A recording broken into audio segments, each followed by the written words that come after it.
you're listening to Sustainably Geeky, episode 83. And just as a reminder, we are now on Buy Me a Coffee. So if you'd like to support the show, please go to buymeacoffee.com/sustainablygeeky and you can do so there. We've also recently joined Blue Sky. So if you are on social media and want to follow us on Blue Sky instead of other apps that we may have previously been on, you can do that as well. And with that, I am excited today to introduce our speakers. We have two, and I will be speaking with brothers Trevor and Kyle Ritland, authors of the new book, The Golden Toad. They retrace their biologist father's footsteps into the misty highlands of Costa Rica to unravel what really happened to the golden toad, which vanished without a trace 30 plus years ago. So Trevor and Kyle, thank you so much for being on to talk about the book. I did have the opportunity to read it, and I absolutely loved it.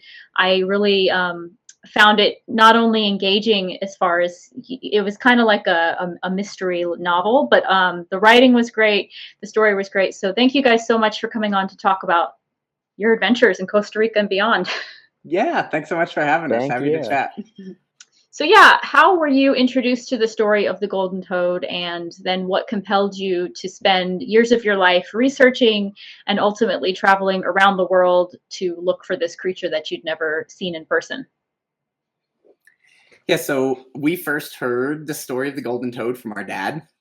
A biologist, and he taught classes at a local college in the town where we grew up, and he actually taught about the golden toad in his biology classes. And he used this as an example of the way that specialized species can be affected by ecosystem changes. Basically, how quickly species can go extinct in these kind of vulnerable environments. And the golden toad was living in a vulnerable environment. And so we heard the story from him when we were, I don't know, 5 or 6, Kyle? Yeah, remember? Something like that. Something like that. And by that time, that would have been like 1996, something like that. The golden toad had been gone for like 10 years. And I think that's part of the reason that story stuck with us, to be introduced to this bright, beautiful, endemic species known only to this one area, and have the story end with, and it's gone, and you're probably never going to get to see it. He had a lot of stories. He told us a lot of cool stories about different animals and chasing butterflies for his research in Florida and all sorts of cool things. And I've kind of, since starting to write this book, tried to figure out why the golden toad story stuck with us in the way it did. And I think it has something to do with that kind of, here it is, and now it's gone. And that kind of fleeting mortality of a species that was here for years and years and decades and centuries, and went extinct within our lifetime. And so that story kind of like stuck with us, rattled around in our brains a little bit. And after college, kind of by accident, I ended up living and working in this town of Monteverde, Costa Rica, where the golden toad had been known to be, at that point, like 25 years ago. And I started to hear the local stories of the golden toad, and I started to figure out that there was more to the story than the version that is kind of distilled and printed in your college textbooks, and got really interested not only in kind of learning more about the golden toad for my own curiosity, but also interested in kind of exploring what it meant to the community of Monteverde to have this famous toad that kind of helped put Monteverde on the map, and then to lose that species and what that meant to the identity, the character of the town, the people that knew it best, and how it might speak to larger kind of concerns around the ways that our world is changing before our eyes. Yeah, on my side of things, I when Trevor was in Monteverde, he, was learning about this and kind of remembering what we had learned originally about the golden toad and sharing it with me. And there were parts of the story that really just started to lodge pretty deeply in my brain and draw me into the story as well. And that was largely kind of the mystery aspect of it, that this species was known to be so abundant and then in the space of a couple years totally vanished. There were, basically no bodies found. There wasn't consensus around why or how it disappeared. And it really is just this excellent case study of, as we said, how quickly something can go extinct, but also this question of why and how. So that mystery aspect, as well as the rumors of sightings after its supposed extinction, the possibility of it continuing to exist somewhere out there in the uncharted jungle, that's an intriguing story that I think almost anyone would want to look more into.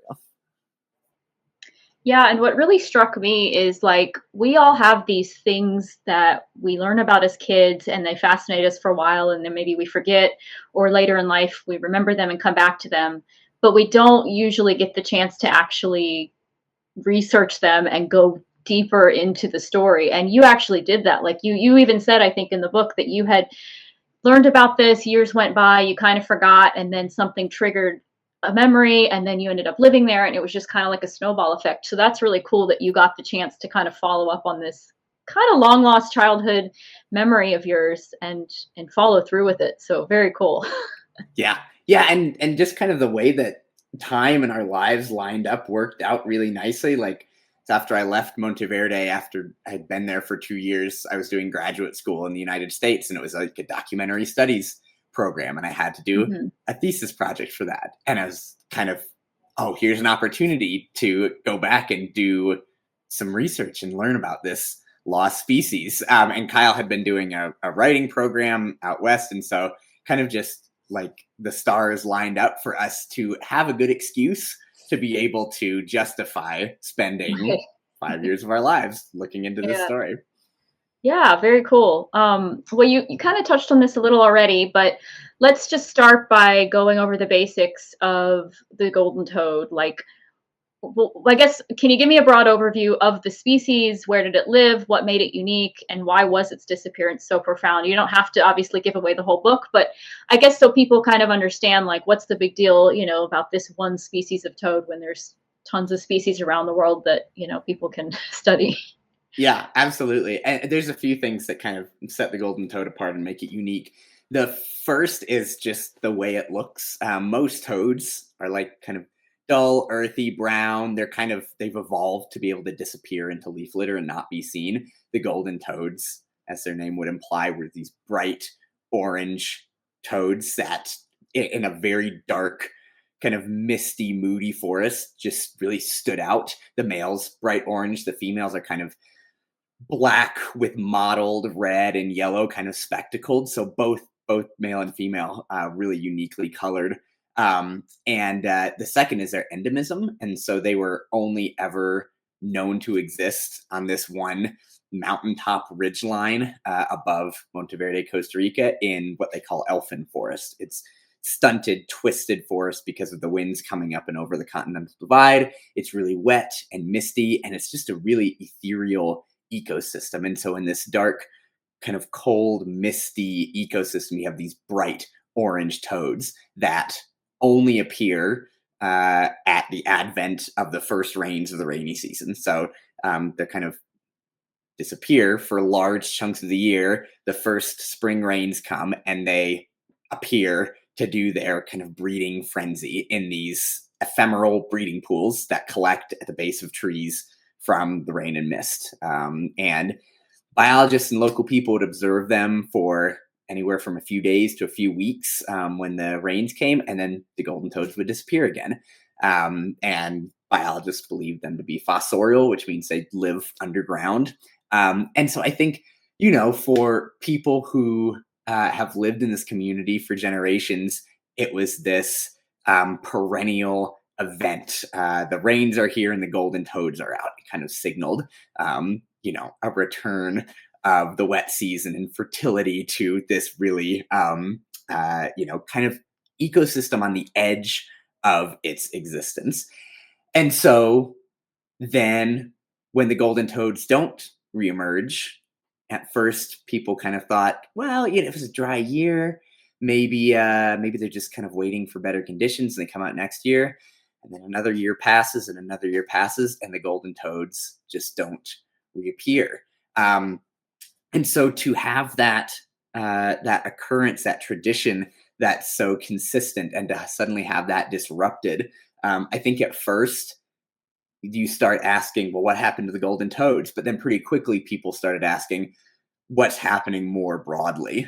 Because when the golden toads sort of vanished at the end of the 1980s, 1988, 1989, it actually kind of lined up with this broader trend of amphibian declines, both in Monteverde, Costa Rica, and more globally. And so I think that's why the golden toad not only was interesting to people in life, but is interesting to people in death also, because it was kind of one of the first species disappearance that started sounding this alarm bell of what we now in retrospect can see as a kind of global amphibian crisis. If I understood correctly, the golden toad was actually only known to the scientific community, anyways, relatively recently before it went extinct. Like the locals may have known about it for generations, like you said, but I think it was like the 50s or 60s when they were formally discovered. Yeah, in air quotes. That's right. That's right. The golden toad was first described to science, scientifically described by Jay Savage in the 1960s. He's a United States biologist who did a lot of field work in Costa Rica and helped develop the Organization for Tropical Studies. But yeah, so from the mid 1960s to the end of the 1980s, only a handful of years was the golden toad, known to the wider world, and that was one of the kind of mysteries and questions that we wanted to learn more about. Is what did the golden toad mean to this community before it became this global celebrity? But it is kind of, the light that burns twice as bright burns half as long. And I think a golden toad is an example of that, where we collectively, we as people globally only knew about it for about 30 years, and then it was gone, where it has existed in this ecosystem for, untold generations before that.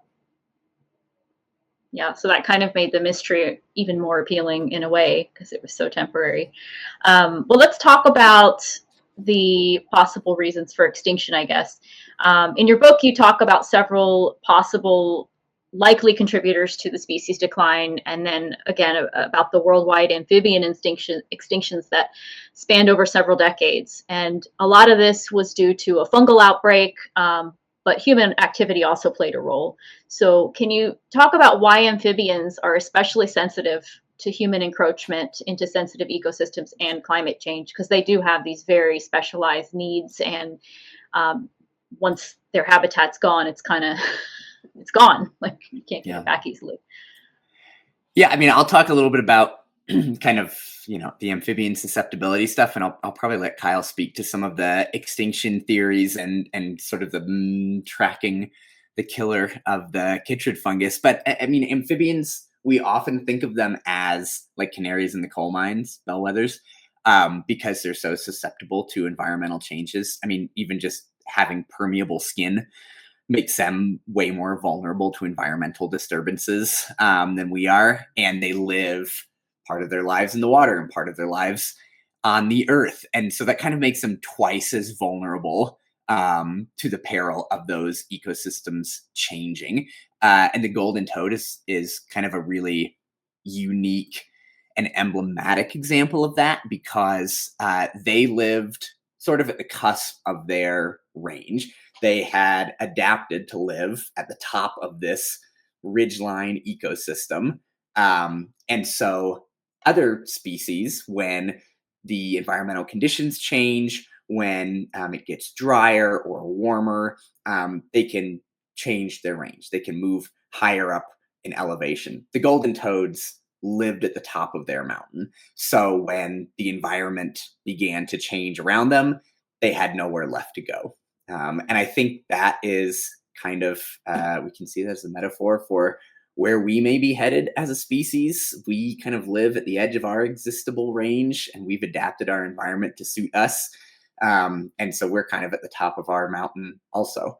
And so I think the golden toad, when we think about the ways that climate change, even small changes in ecosystem dynamics, like a change in mist input, or a particularly heavy rain or a dry year, it can really impact those species that live in those very vulnerable ecosystems first. We see the effects of climate change in vulnerable communities before we see it elsewhere. And we can think of the golden toad's habitat as a really vulnerable community. And so that's kind of the perspective that I was coming at this story with. I mean, in Monteverde, when you live there for even a handful of years like I did, you can see the effects of climate change firsthand and see the ecosystems changing. But there was kind of another factor at play with the golden toad's extinction too. And that's when I kind of roped Kyle into helping me to tell that side of the story. Yeah, that kind of is involved with the question of the identity of the golden toad's killer. As Trevor mentioned, we now recognize the disappearance of the golden toad to really be one of the species that marked the beginning of what we now recognize to be a global amphibian crisis, an extinction crisis. And it's funny because people who, are kind of into conservation or amphibians are very familiar with that. And then other people who really aren't have never heard of this before, that there's a crisis with amphibians, this extinction crisis that's happening. But basically part of what drew me into the book, as Trevor mentioned, was this question of what actually killed the golden toad. Because at the time of the golden toad's disappearance, there wasn't an amphibian crisis that was known to be happening. And so a lot of different scientists from all over the world were really digging into this question and putting their heads together when people started to realize it's not just this one species or that one species, it's a lot of amphibian species all dropping in numbers, disappearing, much like the golden toad. And eventually it was found that there was this fungal pathogen, Batrachochytrium dendrobatidis, abbreviated either as BD or colloquially referred to as chytrid, that was proven to be playing a key role in the extinction of many of those amphibians at that time.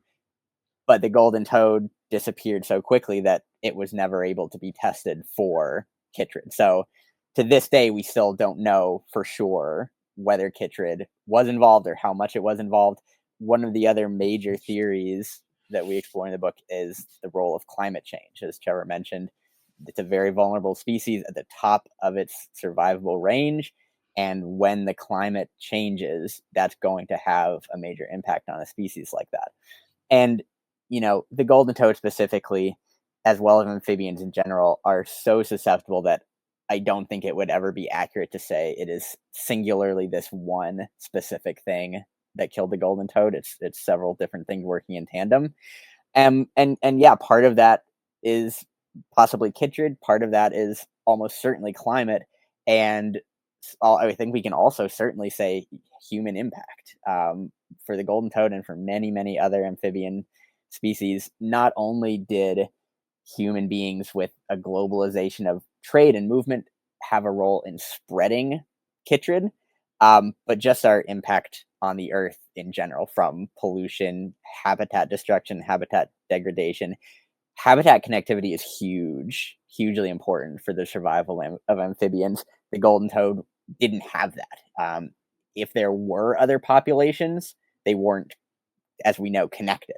And so that simultaneously is, in the golden toad's case, a reason for a likely contribution to its extinction, but also a potential reason for hope that if chytrid did impact this one population that was known to exist, if there were others, potentially they were not impacted in the same way. But habitat connectivity, I mean, it's especially relevant for species today that are continuing on the brink of extinction, especially where Trevor and I grew up in the southeastern United States, which is the global hotspot for salamander biodiversity. There are a lot of species there, just like the golden toad, that live in small populations on mountaintops. And if their habitats get disconnected and they don't have the ability to interact genetically, we can expect to see similar things happen there. That's what happened to the golden toad.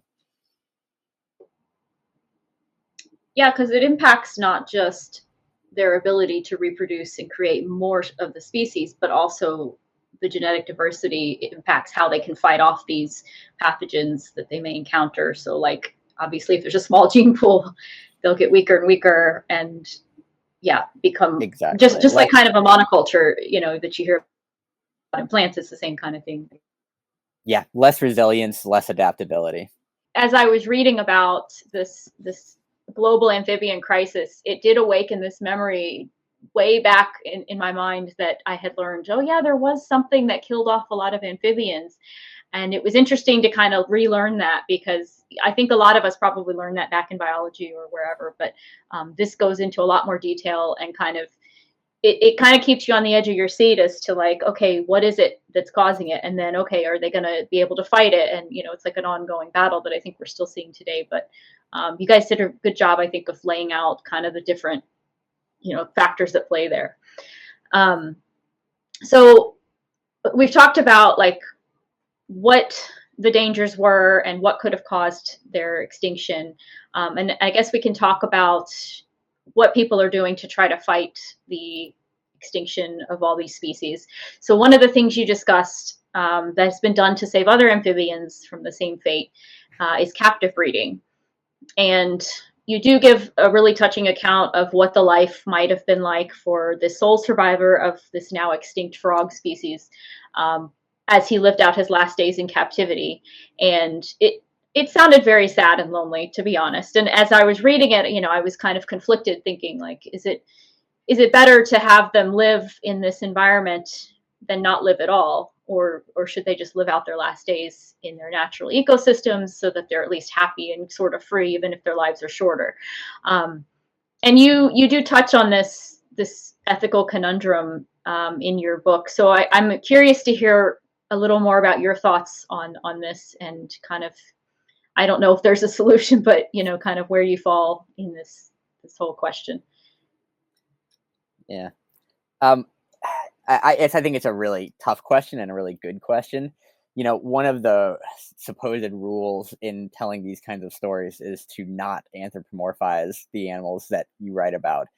You know, and obviously we don't want to project our own human emotions and human understanding of the world onto these frogs.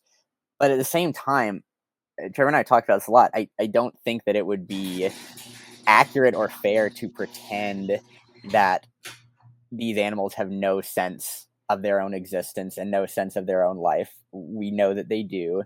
And while we can't say for certain what emotions they are experiencing at any one time, we can extrapolate that they are going through something. And we can also ask the question, what would we feel in these circumstances? Because we face the same circumstances in many cases that are coming our way.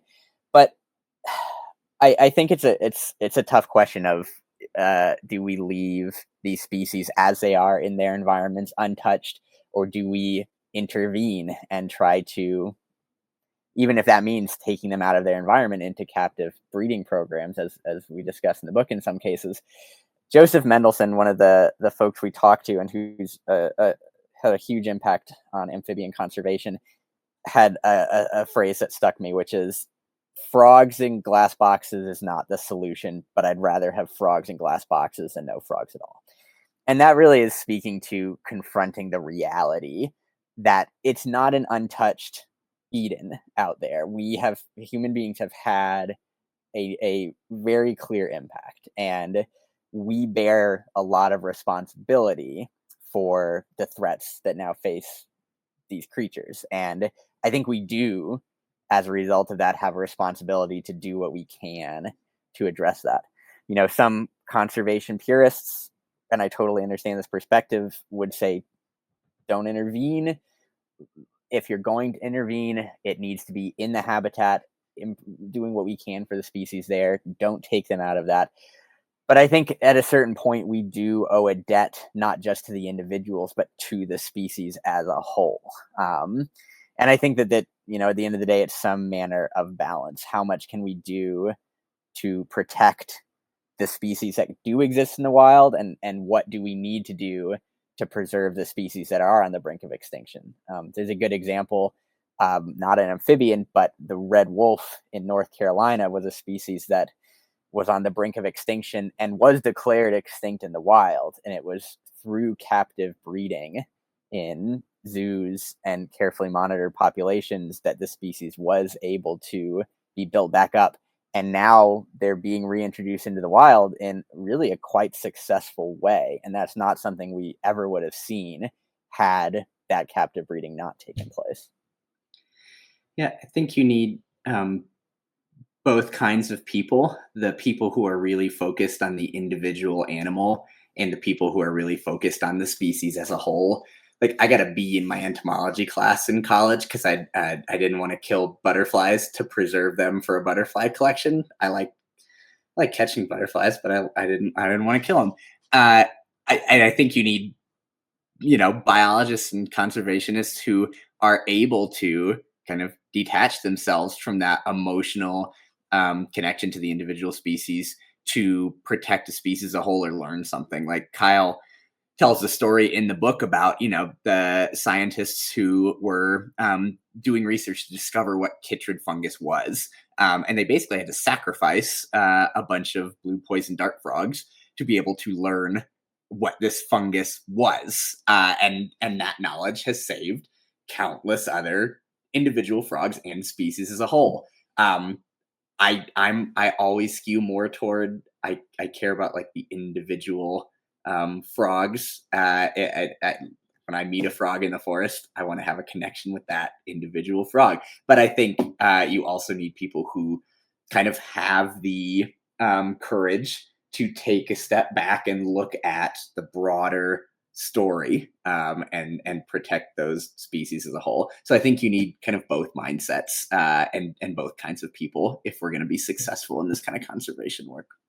Yeah, it does. It is a tough question, and like I said, I know there's no real answer, but it's worth thinking about for sure, and realizing that these aren't cut and dry solutions, and that there are going to be some things that we have to, I don't want to say sacrifice, but think hard about, I guess, in order to for the greater good.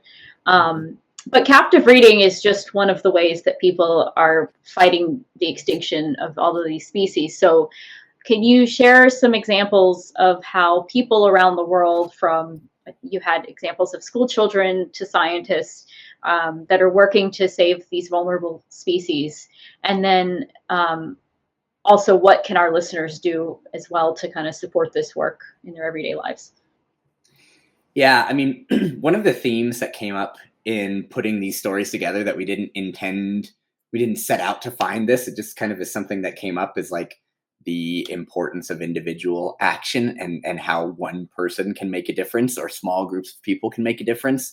And so when I look at kind of the examples we share in the book and things that we've encountered during our research and interviews and storytelling for this book, is just kind of regular people getting together and protecting their little corners of the world. And Monteverde has a ton of cool examples. Like there's a local high school, Santa Elena High School, manages the Santa Elena Forest Reserve that protects a whole bunch of land on the Caribbean slope of Monteverde. There's an organization in Monteverde called Palo Vivo, which is reforestation project, planting trees basically, but it's founded and run by like local teenagers who like to climb fig trees, and they have a connection to the forest, and they found that connection to the forest through a different path. They didn't go out looking for frogs, they went out looking for trees to climb. They want to protect that forest, and they want more forest, and they want more trees to climb, so they're out there planting trees in these forests that really need that regeneration efforts. And so I think like you can scale that to be really, really big or really, really small. And so if it's like doing your thing in your backyard, that helps. If it's getting a whole bunch of other people together and founding a forest reserve, like what happened in Monteverde, a handful of people realized the need for protecting these biological corridors throughout Monteverde so that species could have genetic diversity and connection between populations.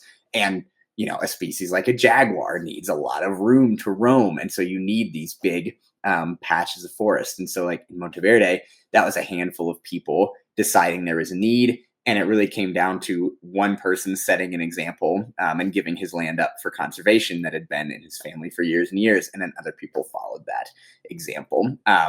In the founding of the Children's Eternal Rainforest, which is the largest private reserve in Costa Rica, it's in Monteverde. That happened because a biologist visited Monteverde and then gave a talk to school kids in Sweden. And here's this forest. It's kind of peril, and right now you can buy forest for a few dollars per hectare. And those school kids did a bake sale, raised a bunch of money, and bought the first land that would become the Children's Eternal Rainforest in Monteverde. And other people followed that example. Other schools, and those efforts snowballed. And so, that's kind of the stuff that we look toward for hope, is those kind of everyday people, informed by science, informed by local knowledge, kind of getting together and doing their part to protect the habitat in their backyard. And there's lots of cool people doing cool things. And I could rattle off a bunch more stories that we kind of cover in the book. But those are the things that I look to for hope, is yes, the work that biologists and scientists and conservationists are doing to inform those approaches, but then also just the kind of local everyday people who are doing the work to protect their own backyards. Yeah, and I think keeping in mind that the amphibian crisis is a global problem, we can also, look globally and think about not just where chytrid, for example, has been, but where it's going. The crisis is not over.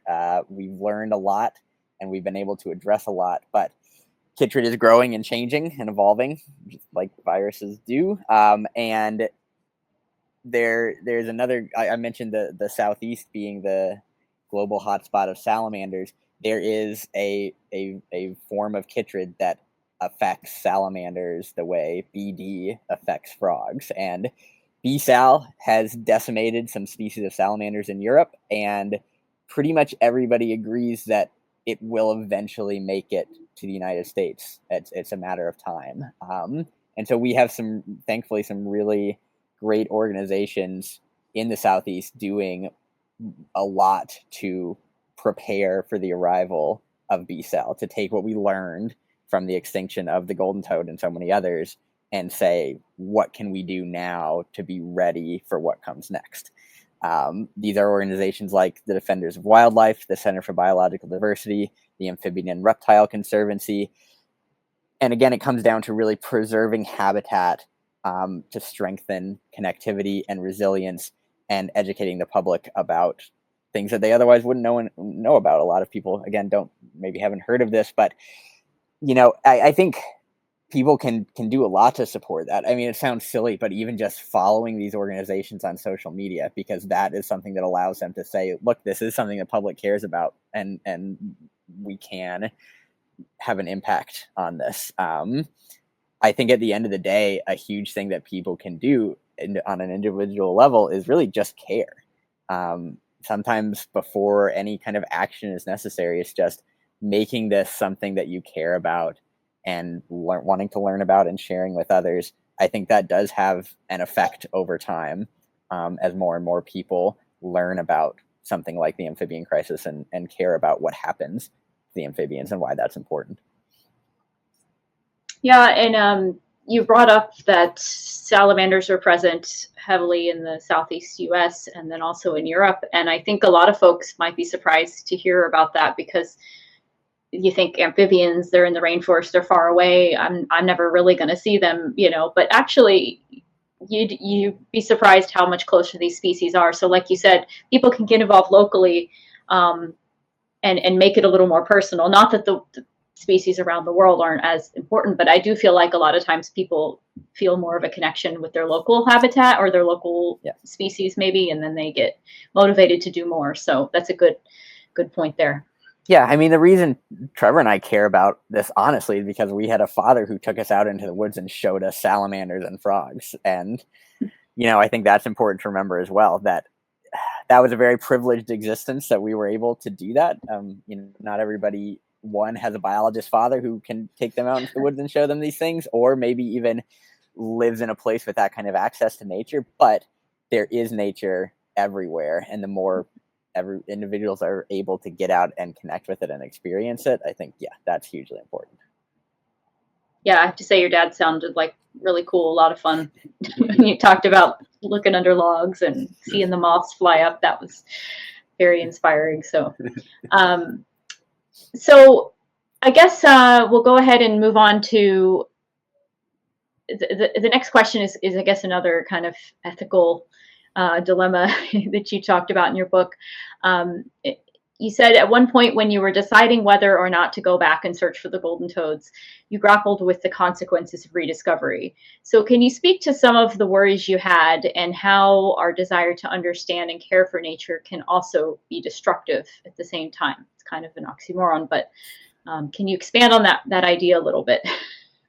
Yeah, for sure. I mean, you have to kind of put yourself in the head of a 22-year-old to know where we started with this story. Like, I went to Costa Rica when I was 22 or 23, and I heard, got into the story of the golden toad. And part of what really intrigued us was this idea that they might still be out there. So a local guy named Eladio Cruz has this story of seeing golden toads in 1991, which was 2 years after they were supposed to be extinct. And if you know Eladio Cruz, you kind of put a lot of stock in his word. He's kind of this self-taught naturalist, super knowledgeable about ecosystems of Monteverde. So to me, when I heard that story, I heard, the golden toad is still out there. And for 22-year-old Trevor, that comes with, I'm going to be the one to rediscover the golden toad. It's not only will it be a great validation of all of Monteverde's conservation efforts, but it will be fortune and glory for Trevor. That's kind of honestly where I started with this journey. And then you get to know the community, you get to know the people, and you get a little older and you mature and you learn about kind of, I guess, the dark side of discovery. I think it was Ian Malcolm in Jurassic Park who called discovery a violent, penetrative act that scars what it explores.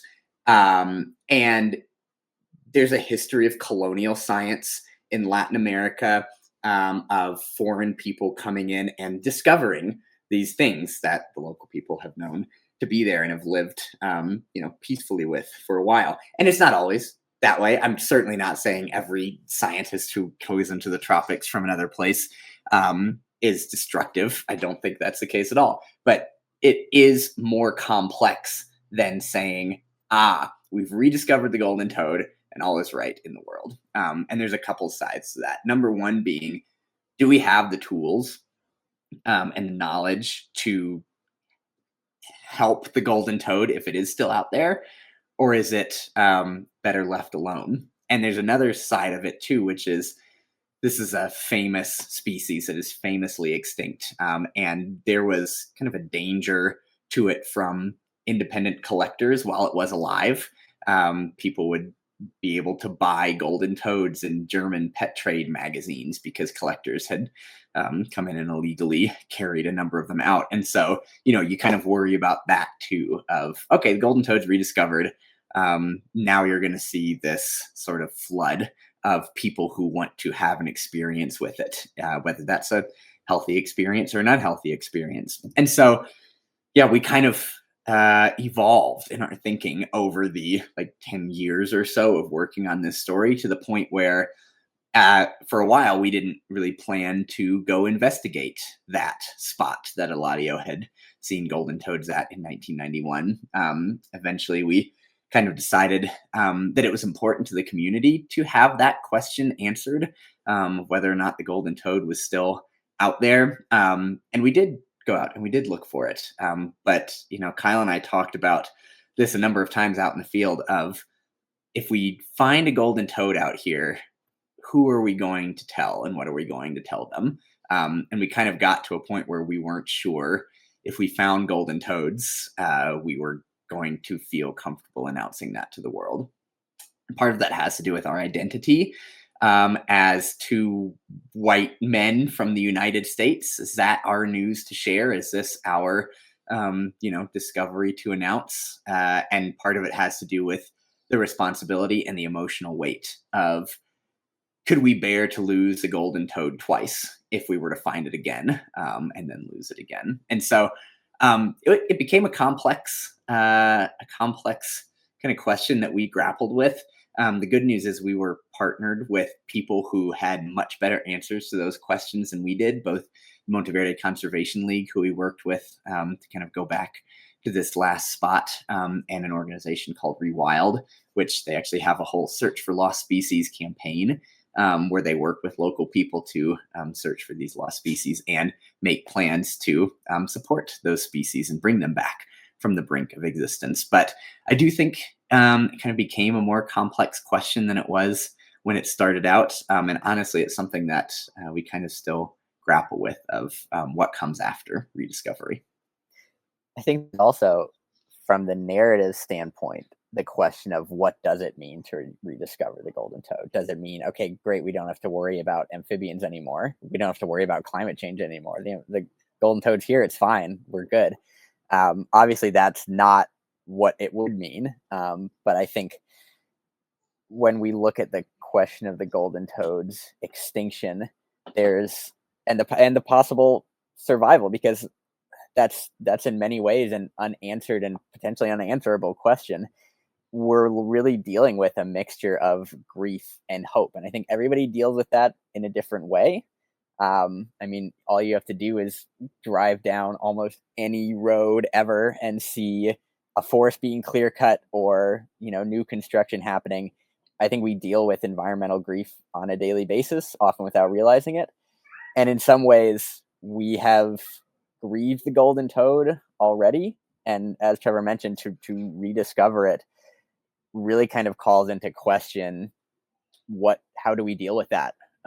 Even just not even logistically, just emotionally. Do we continue to interact with it and engage with it? Do we totally leave it alone? Those are really complex questions, and deciding what does rediscovery look like from a logistical standpoint, but also what does it feel like? What do we do with that information? What does that really mean for our understanding of extinction? Those are challenging questions to answer, I think. Yeah, and I think one of the more profound experiences you shared was Eladio's reaction to not seeing them or seeing them, like how he would have felt either way. And kind of, he was grappling with these things on a much deeper level, because obviously he was the last one to see them, and he's going back to this place. And what if they're not there? And then what if they are? It does, you can't help but think, what would I do in that situation? And I was struggling with like, oh, geez, it would be great to be the one to find them again. But also then you're opening up their part of the world to more destruction and more discoverers. And the idea of loving your parks to death kind of comes to mind, where once people discover it, then they come in and they want to see it, which is great, but then it's kind of destroyed through foot traffic, etc. So it is a tough one, but I am glad you kind of touched on that in the book and gave different perspectives, because it's not as cut and dry as, let's just go find it. Why not? Yeah. And I did, my next question was actually going to be about that grief that comes with the loss of a species. There were people in the community, there were people in the scientific community who were touched by this species, and then there was a profound sadness when it didn't come back year after year, and people realized that it's gone, probably for good. And you share your own grief at losing the opportunity to find this species that you'd never even seen. And for me, I think about this a lot, how many species we have lost and will never know before we even know that they exist even. And it's a little overwhelming. So I guess, can you expand on your thoughts on ecological grief and how, if any way, you found a way to cope with it throughout the years? Yeah, I mean, I think the example of the golden toad and its connection to Monteverde is kind of a great way of thinking about this, because it was so connected to the town and the people, especially who kind of were there to see it rise to fame and then disappear, have a different experience with it than we do. And that generation of people is also kind of like coming to its end. Like the people who were there to see the golden toad's discovery are disappearing, same as the golden toads were. And so right now, I mean, one of the reasons why we wanted to tell this story now instead of waiting longer is we wanted to hear these people's stories before those stories were gone. And it won't be that much longer before the golden toad is going to exist in images only, and the stories that people put down on paper. And so for me, it's kind of like the love of a ghost for a ghost. It's not a species that me and Kyle, ever had the chance to look at face to face. We heard about it through a story and through an image. And so it kind of has that feeling of a lost world, and a world that could have been allowed to continue if things had gone differently. And so in one way, it's a grief for what might have been, and a world that could be here, if we had been able to protect it. And it's also a grief for kind of the environmental changes that we're seeing before us. Like Kyle, one of the things that he brought to the book really was this concern for the salamanders of the Southeast, which is what the species that we grew up in, with, and in a way, they're kind of our golden toads. And so we don't want to see those species go the same way as the golden toads. We don't want to feel that grief, that the people of Monteverde feel for the golden toad. But I think for us, and for me at least, we can kind of balance that grief with a hope, and a desire to protect what's still out there. So Kyle and I both have young kids, and so we want to show them what is still here. Sure, I'll tell my daughter the story of the golden toad, like our dad told us, but I'll also tell her a bunch of stories that don't end with "and it's gone and you won't get to see it." I want to kind of instill, an environmental grief is important because it makes you feel for, those species that are gone, and it makes you want to protect what's still here. I think it's important to balance that grief with an optimism, of what we can do, and the value that we can put into, all those species and all those ecosystems that are still here and still have a fighting chance. Yeah, I feel very similar to that. I mean, this question of extinction and ecological grief, I think it's something that we're all learning how to deal with. It's not really something that the generations before us faced in the same way. I think our, collective generations are really the first to grow up with ongoing extinction as a part of our daily life. It's something that we hear about not just once or twice, but all the time. And there's not a roadmap to deal with that. I think there are times when we've all felt, who care about the environment and about these species, close to despair. And it's important to, like Trevor says, focus on what we have rather than just what we've lost in order to avoid that, and trying to share it with others as much as we can. I think that if we consider the golden toad is gone, I think the forest that it existed in is more beautiful for it having been. And I think that its absence puts into contrast what is still there. And its absence isn't just an empty hole. It does also create as well. It creates an appreciation and an enjoyment for what exists alongside of it. I think that's really important to remember. And then I also think that, speaking only for myself and everything that I learned and experienced through the process of this project, I think there's value in the unconfirmed hope. To me, the story of the golden toad is not over. The case is not closed. I think just the idea that it could still be out there is a really powerful and fueling feeling that we don't have. Some of these questions will maybe never be answered, but it's a big forest and there's a lot of places that nobody has ever been. And I think having this species as a possible survivor enduring out there somewhere unknown, that's a good antidote for grief and despair as well. Yeah, I was actually shocked to hear that there were still so many parts of the forest that haven't been discovered. And then you think about the other rainforests around the world that are, basically inaccessible by, what we would call modern explorers or whatever. There's probably people living in those forests who have no contact with us, but yeah, it's amazing to think of what's out there that we haven't even been able to get to, and that has yet to be discovered or rediscovered, because you do talk about some of these species presumed extinct being found in other pockets of either Costa Rica or other parts of the world. And I think that's very important when you talk about hope. Like, look, these species came back, so there's hope for other species, or we've managed to reintroduce or get things delisted that maybe were on the brink of extinction. So all very important things, so we don't get bogged down by the grief. Yeah. It's partially that, it's a big world and there's a lot that's unexplored. It's partially like knowing what you're looking for and comparing that with local knowledge. There's a really cool story about this one harlequin toad in Colombia called the Starry Night harlequin toad that biologists were shocked to realize was still there. They thought it had been extinct for years and years, and the local indigenous folks in that region were like, no, this frog has been here forever. It's never disappeared. It's always been here. So like you kind of have those different perspectives of rediscovery versus the local knowledge of the species that are there and their dynamics and the knowledge of that land, which is cool. Yeah, well, that actually brings me to my last question, which is about local support and knowledge and how they were key to the success of protection efforts for the golden toad when it was around. They started, protecting the habitat and the surrounding lands.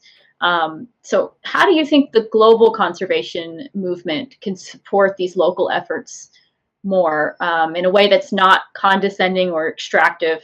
Because like you said, a lot of times the locals know better, and yet they're treated as though they're just, well, you're not scientists, so you don't matter. Yeah. The really oversimplified answer is give global money to local people. Like, I think there are really good local organizations on the ground that are ready and willing to protect these ecosystems, and in a lot of cases they just don't have the resources, namely money, to do what they need to do. And so like Monteverde is a great example of local people with local knowledge partnering with foreign biologists who have connections to global organizations that have money. And so organizations like Audubon Society and World Wildlife Fund were integral to creating the Monteverde Cloud Forest Preserve that protected what is now the historic habitat of the golden toad. That endeavor would not have succeeded without any one of those three pieces. If you just have foreign biologists with global connections to resources, you don't have the partnerships with the local landowners that you need to be able to like buy land and protect land and convey the idea behind a forest reserve. And if you just have local people who have these desires but no resources, these projects just don't get off the ground. They don't last. And so like that's my very oversimplified answer to a very complex problem is if global organizations that either have resources or connections to resources can partner with people with knowledge and connection to the land, I really think that is key. And Monteverde is a really good example of that working really well. And I think it's a model we can look on more globally for other areas where maybe there are local people who understand, that the forest is an economic resource to them in the same way that cutting down a tree could be an economic resource to them. And, Monteverde really moved from an agrarian economy to a tourism economy. Is that perfect for every, town and community in the world? No, it's not. But I think there are opportunities to look and see where that has been beneficial to the community. I mean, people are making their living being forest guides now who used to be taxi drivers, who used to be farmers who cut down trees to bring cows onto the land. And so like we can see the ways that this can be done responsibly.